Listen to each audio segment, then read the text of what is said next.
আজ আমরা শুনব তাওতে চিংয়ের সপ্তম সূত্র। এটি এমন এক দর্শনের কথা বলে যা আজকের দুনিয়ায় প্রায় হারিয়ে যেতে বসেছে আত্মত্যাগে টিকে থাকার শক্তি। লাওসে এখানে বলছেন এই মহাবিশ্ব, এই আকাশ, এই পৃথিবী সবই টিকে আছে কারণ তারা নিজেদের জন্য কিছু চায় না। আকাশ নিজের কোল প্রশস্ত করে রেখেছে, সে কাউকে না বলেই সবার উপরে থেকেছে, তবু তার কোনো অহংকার নেই। তুমি কি ভেবে দেখেছ এই আকাশ কখনো বলে না আমি সবার চেয়ে বড়? পৃথিবী কখনো বলে না আমি তোমাদের সব কিছু ধরে রেখেছি, কারণ এরা জানে যে নিজের জন্য কিছু চায় না সেই দীর্ঘস্থায়ী হয়। যে নিজের গুরুত্ব নিজে বোঝাতে চায় না তার গুরুত্ব স্বাভাবিকভাবেই প্রতিষ্ঠিত হয়।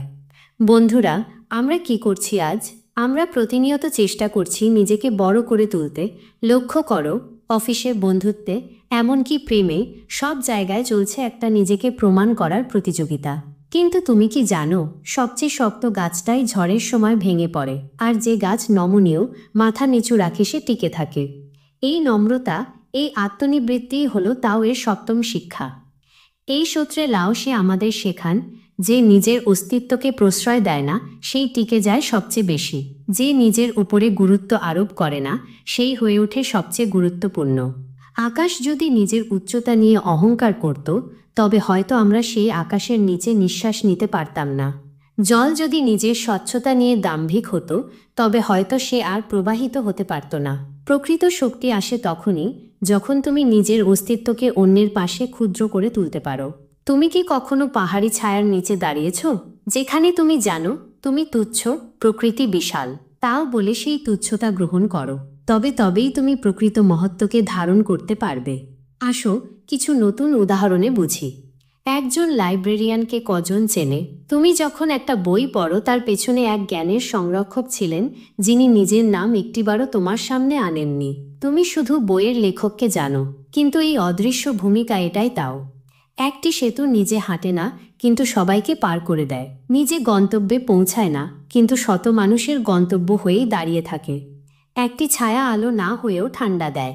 একটি দেওয়াল ঘড়ি শব্দ করে না, তবু তার চলায় আমরা জীবনের সময় বুঝি।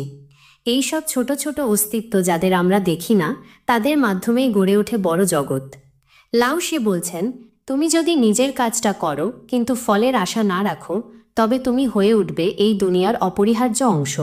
আজ আমরা দেখি মানুষ কাজ করে কিন্তু চায় তার ছবি হোক, রিল হোক, কৃতিত্ব হোক, কিন্তু সেই মানুষটির কাজ যখন কেউ না জেনেও অনুভব করে তখনই সে সত্যিকারের তাও পথিক। তুমি কি এমন কাউকে চেনো যিনি সবসময় তোমার পাশে থেকেছেন কিন্তু নিজেকে কখনো সামনে আনেননি? একজন সহকর্মী যে তোমার ভুল ঢেকে দেয়, একজন বন্ধু যে তোমার ব্যর্থতায় পাশে থাকে, একজন গৃহপরিচারিকা যে সকাল সন্ধ্যা কাজ করে যায়, তাদের কি কখনো তুমি আলাদা করে চিনেছ? না চিনলেও তারা ছিল এই থাকাটাই তাও। লাওসে বলেন, যা নিজের অস্তিত্বকে প্রাধান্য দেয় না সেই অস্তিত্ব চিরস্থায়ী হয়, যা পেছনে থাকে সে সামনে উঠে আসে। এই দর্শন বিপরীত আজকের সময়ের মানসিকতার চেয়ে, কারণ আমরা বিশ্বাস করি নিজেকে না বললে কেউ চিনবে না, কিন্তু তাও বলে নিজেকে চুপ রাখো, তোমার কাজ তোমার হয়ে কথা বলবে। এই সূত্র তোমাকে কি শেখায়? তুমি যদি নিজের ইগো কমিয়ে ফেলতে পারো, তুমি যদি অন্যের কৃতিত্বেও আনন্দ পেতে পারো, তুমি যদি নীরবে নিজের দায়িত্ব পালন করো, তবে তুমি এমন এক শক্তি হয়ে উঠবে যে নিজের কথা না বলেও মানুষকে পাল্টে দেবে। তুমি তখন বাতাসের মতো হবে যার অস্তিত্ব চোখে পড়ে না কিন্তু যার অভাবে নিঃশ্বাসও চলে না। মনে রেখো, তাও বলে যে নিজেকে ছোট করে সে সবচেয়ে বড় হয়ে ওঠে। যে পেছনে থাকে সে সময় এলে সবার আগে চলে আসে। তুমি হতে পারো সেই অদৃশ্য আলো যা না জেনেও কাউকে পথ দেখায়। ভালো থেকো, শান্ত থেকো, নিজেকে বোঝো, নিজের নিচে নামতে শেখো, কারণ তাতেই আছে উঠবার সত্য পথ।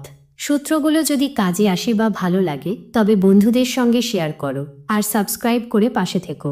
চলো সবাই মিলে এগিয়ে যাই আলোর পথে।